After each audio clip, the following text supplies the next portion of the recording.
Welcome my friends, good morning. आज जो लेकर हम आए हैं वो है अल्टरनेटिव्स ऑफ नाउन, मतलब सब्स्टिट्यूट्स ऑफ नाउन, विकल्प।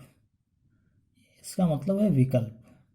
नाउन का विकल्प।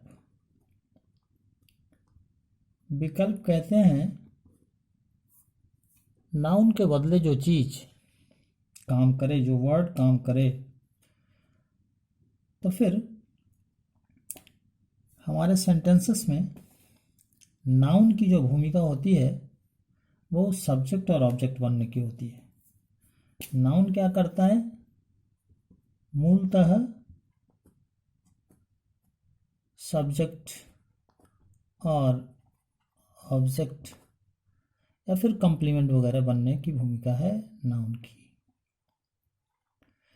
तो नाउन की भूमिका तो है, बट क्या मेरे सारे सेंटेंसेस में नाउन ही सब्जेक्ट और ऑब्जेक्ट होता है, या फिर हम बनाते हैं, या फिर उसके नाउन के ही प्रयोग से हमारी संपूर्ण भाषा व्यक्त हो सकेगी? नो। एक तो बहुत पूर्व से ही आप लोग जानते हैं प्रोनाउन को, जो कि used in stead of a noun, आप ऐसा जानते हैं। तो आज हम वो सारे विकल्प देखेंगे कि इनके कौन कौन से विकल्प हैं। तो फिर जो सबसे पहले आएगा वो तो पता है, क्या? नाउन, जिसको सर्वनाम कहते हैं। तो ये प्रोनाउन हमारे सेंटेंसेस में जैसे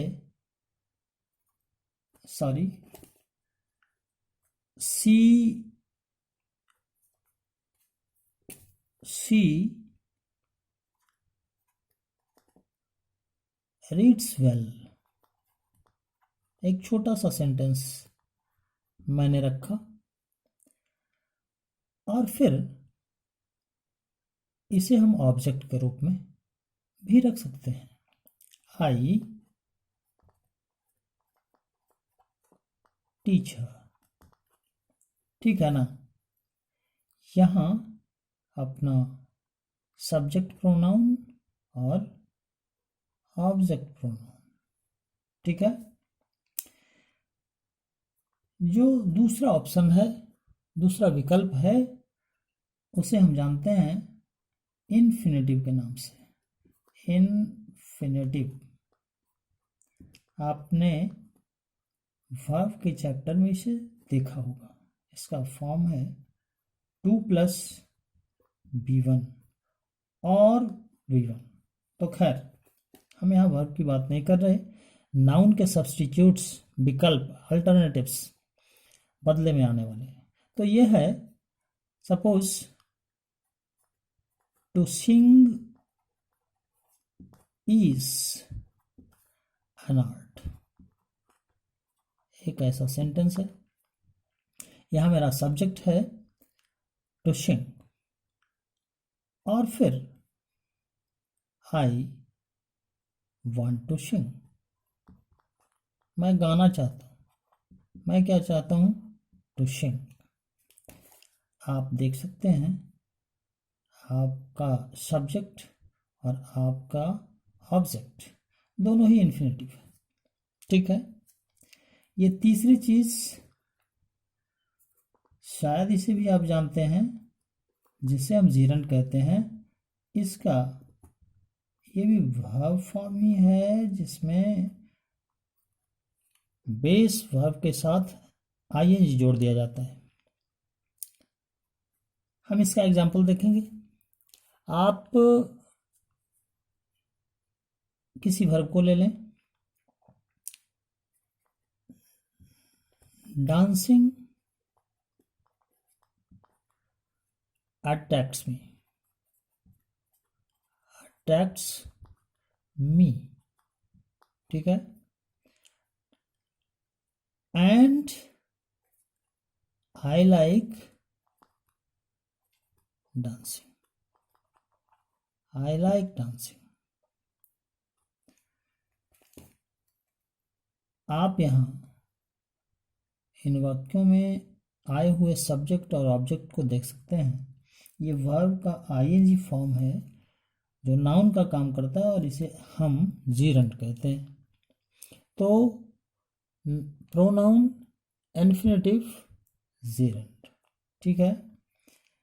ये जो फोर्थ आइटम है, ये डेफिनिट आर्टिकल दी, अगर इसके साथ हम किसी एडजेक्टिव को मिला दें तो ये प्लूरल नाउन की भूमिका निभाएगा। प्लूरल नाउन,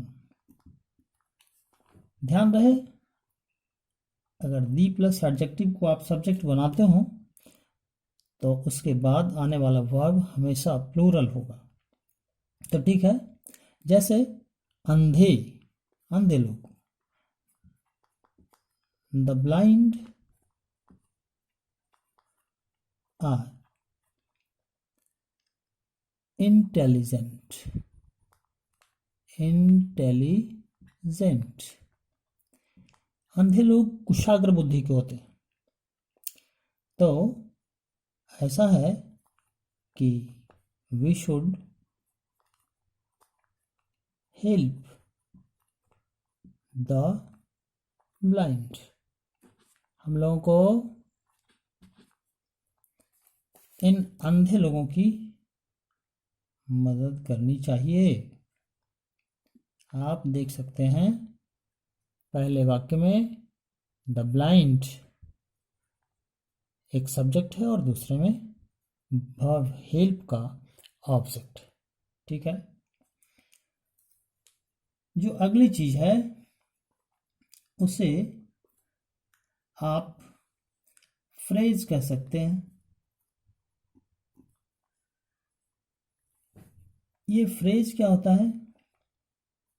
ये भी कलेक्शन ऑफ वर्ड्स होता है which gives a meaning but not a clear meaning. तो जैसे हिंदी में हम कहते हैं what to do, what to do is not known, क्या करें पता नहीं। आई डोंट नो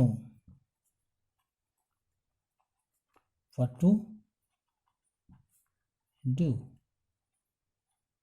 भाई पता नहीं है, मुझे मालूम नहीं है कि क्या करना है और क्या किया जाए या क्या करें ये पता नहीं है। फर्स्ट सेंटेंस में what to do verb each का सब्जेक्ट है और सेकंड सेंटेंस में वर्ब नो के बाद आया हुआ एक ऑब्जेक्ट। ठीक है। इसके बाद अगली चीज जो नाउन की तरह हमारे सेंटेंसेस में सब्जेक्ट और ऑब्जेक्ट की भूमिका अदा कर सकता है और वो है एक क्लाउज। क्लाउज शायद आप जानते हैं, ये हिंदी में इसे उपवाक्य कहते हैं और अंग्रेजी में, इंग्लिश में आप इसको डिफाइन कर सकते हो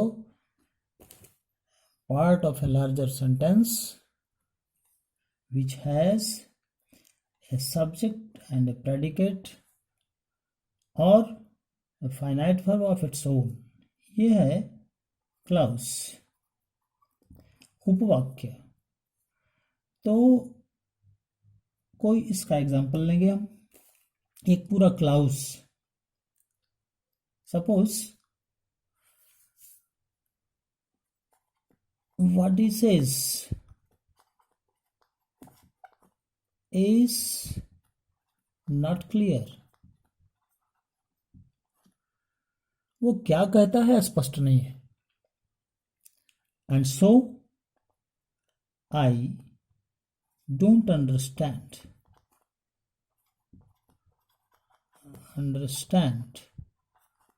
what he says। तो ये सब्जेक्ट की भूमिका में है और ये ऑब्जेक्ट की भूमिका में है। आप देख सकते हैं इसका ये सब्जेक्ट वर्ब और आप इसे कंजंक्शन समझें। तो this is what he says is a clause here, and जो क्लाउज हमारे सेंटेंस में नाउन की भूमिका निभाता है, नाउन का रोल प्ले करता है, सब्जेक्ट या ऑब्जेक्ट कंप्लीमेंट बनता है, that is noun clause, subordinate noun clause कहते हैं इसे। तो ये हम क्लाउज के चैप्टर में फिर शेष बात है। तो इस तरह से इन चीज़ों को हम अपने सेंटेंसेस में डालते हैं। अगली कोई चीज़ है वो तो डिफरेंट वर्ड्स होते हैं। अब जैसे इसको हम अदर पार्ट्स ऑफ स्पीच भी कह सकते हैं, अदर पार्ट्स ऑफ स्पीच के कुछ वर्ड्स। सपोज मैंने लिया मच, ठीक है ना, आप इसे एडजेक्टिव भी समझते हो या फिर कुछ भी ऐसा है। अब हम इसे ही सब्जेक्ट बना लेंगे, क्या, मच हैज बीन शेड, क्या है, बहुत कुछ कहा जा चुका है ना, बहुत कुछ कहा जा चुका है। तो फिर ये मेरा सब्जेक्ट है। तो इस तरह की कई ऐसी चीज़ें आएंगी, बट थोड़ा उसे माइन्यूटली देखना और समझना पड़ेगा। बट मोटे तौर पे ये जो सामने आ रही है 5, 6, 7 चीज़ें जो भी आई हैं, आप कम से कम इसे गौर करें। वो प्रोनाउन है, इन्फिनेटिव है, जेरंड है, फ्रेज है, दी प्लस एडजेक्टिव है, आपका क्लाउज है। ये सब आपके सेंटेंसेस में ये सब्जेक्ट और ऑब्जेक्ट की भूमिका निभाते रहेंगे और आप अपनी भाषा को एक नया आयाम दे सकते हैं, प्रॉस्पर कर सकते हैं। ठीक है, आज के लिए इतना ही। धन्यवाद। प्लीज़ सब्सक्राइब करना मेरे दोस्तों।